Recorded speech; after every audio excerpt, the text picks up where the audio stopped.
এসো, এটাই আমার বাড়ি। আর ওদিকে রান্নাঘর, আর এদিকে একটা ছোট্ট room আছে, তোমার জন্য।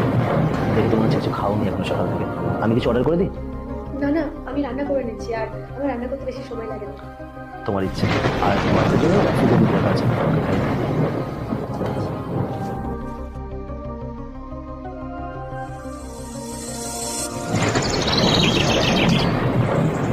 প্রীতি, হ্যাঁ, আমার রান্না হয়ে গেছে, আমি খাবারগুলো বেড়ে দিই, তাহলে বসো তুমি। না তোমার মেয়ে কোথায়? ও তো স্কুলে গেছে। তোমার সাথে আমার একটু কথা ছিল। হ্যাঁ বলো। দেখো, আজ 6 বছর ধরে তুমি আমার সাথে রয়েছো। তোমার ভালো সময় খারাপ সময় সবটাই তুমি রয়েছো। বাড়িতে সব কিছু তুমি গুছিয়ে রাখো, আমারও খেয়াল রাখো। তাই বলছিলাম, আমরা যদি বিয়ে করে নিই।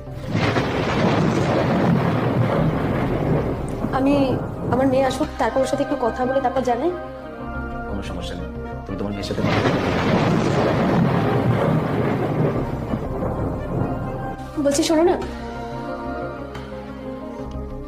আসলে আমিও তোমাকে খুব পছন্দ করি, কিন্তু কিভাবে এই কথাটা বলবো বুঝতে পারছিলাম না।